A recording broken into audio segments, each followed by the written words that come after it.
Assalaamu calaykum kulan wanaagsan daawadayaal dhammaantiin halkaad naga daawanaysaan waa SMN TV kusoo dhawaada wararkii Soomaaliya iyo caalamka. Haddaynu ku bilaabnana wararkeenana waxaa ka mid ah odaygii dhalay Maama Luul oo ka warbixiyay inay cadaalad welisan aysan helin aynu ku jirto firinjeer. Odaygii oo akhbaartii bixinaya waana kan dhageysi habboon. warinu kula haysto uu talgalay way duwantahay gabadheeda sidaas darteeda haddii cadaaladdan la waayo ama ay daado banaankan usoo dhigaya guri zambuus ninkii durto ayaa cunay in gabadhii banaanka loo soo dhigay ay kokoosto halo u geeyo xabsiga saasaan dhihi lahaa lianna waxay ugu jirto xabsiga maxay tahay xabsiga ku jirta gabadheeda oo frijer maxaa keenay zamariir waay asagana uu meeshaan banaanka taagnaada ma dhici karto isaga inuu ku raaxaysto guri meel mukafile iyadana ay ku jirto frijer oo hadda maanta waxaa dambe ilaahay waa la bixinaya hala bixiyo ninkaan raacnay ninkii oo soo abray markaan fiirinayna waa garan sidaas darteeda diyo ma jirto wadahadal ma jiro cadaaladaan rabnaa gabadhii cadaalad raba aniga dambiilihii naxariis laawihii oo sharaftii ugu yimid oon gabarteyda gacanta ka saaray inuu ku raaxaysto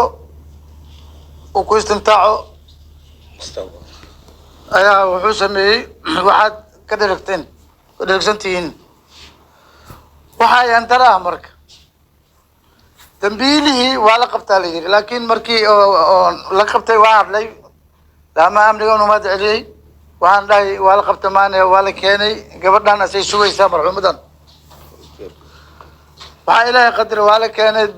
diyaaradda hoosteed baawul cusaab oo qaboojiilaha loo geeyey sidii marti sharaf la sugayo oo kale ninaa meesha ka hadlay oo amniga wuxuu ka tirsan maaqaan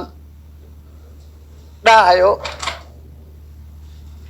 difaacu le ninkaan dambiile ma ahan eedeysana waay awalan meeshaas waxbaa ka soo baxay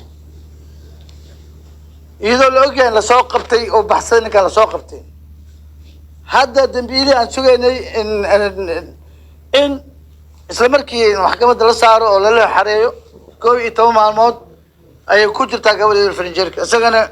waxaa la geeyay meel oo mukayfle uu ku raaxaysto hada laysa hada cadaalad ma ahan cadaalad aan filay ma ahan intaan inay gabadheeda ku jirto aniga firinjeer isagana qol mukayfle la geliyo oo loola dhaqmo sidii oo nin oo tourism camal ah sidaas darteeda soo qabashadiisii waxay kaliftay in mukayfle geliyo gacanta nabad sugid ayuu ku jiraa la yidhi maxaa loogu dhagaya nabad sugid maxay waynaysaa wiilkay gabadheeda ninkaan oo gabadheeda cadaalad ka sugayso cadaaladaan sugayna anaga in la marsiiyo isla markii maxkamad lasoo saaro dembigu waa qiraal wuu qirtay waana cad yahay sababta nabad sugid ay ugu dhagan tahay awalan ma sheegi kara aniga kolley waxbaa iska jiro waana laga dheragsan yahay maraba inaan wax ku dheeraado ninkii la rabay in maxkamad lasoo saaro rilekiisaa lagu siinayaa meel waxaa lagu leeyahay xabsi cusub oo meeshaasaa la geliyay oo been ah sidaas darteeda waxaan codsanayaa dhammaan in dadka ay quuseyso oo mas-uuliyiinta ugu saree waddanka in cadaaladii la horkeeno ninkan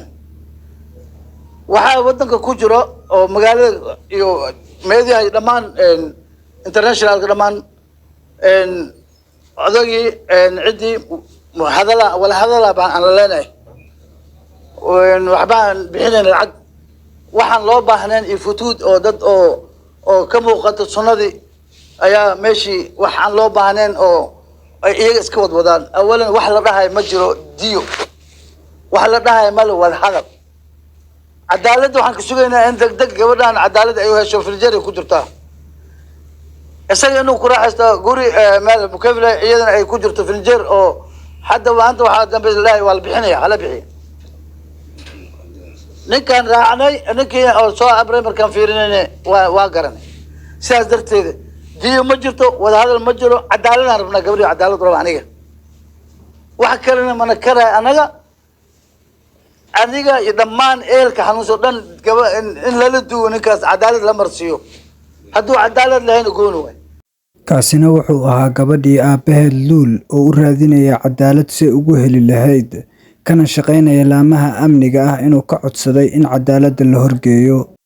haddaynu eegno dhinaca Jubbaland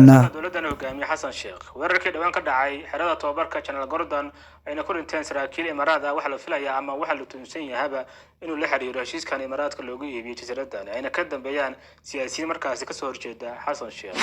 Jubbaland dhulkeedii la iibiyay oo jasiiradii la gaday waa xaqiiqa 35 sano aan ku kireynay aan ku qoran waraaqda heshiiska laakiin ma aha in ciidamo Imaaraadku laga qoray waarun shalay xalay ilaa maanta qolyahan dalka laasaanad waxa lagu maaweelnay ilaa dadkii dulqaadka ayaa ka dhamaaday sawirkan hadda idin muuqdo waxa la leeyahay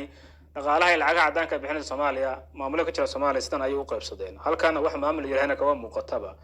maabkan shaxdaana Soomaaliya ama injooga Soomaaliya ayaa ku baarta kuna dowrsada wadamada markaas bixiya dhaqaalaha waxana ugu badan gobolka Godo waxana ku xiga koonfur galbeed dhibcaan hadda idin muuqdana waxay sheegayaan halka u baahan gargaarka bini'aadantinimo ayagiina waa qolyahan degta laasaanad waxay taagan yihiin ba lacagaha ugu badan waxa qaata Godo 20 bilyan fadlan haddaad nagu cusub tahay nagu soo biir channelkana subscribe noo saar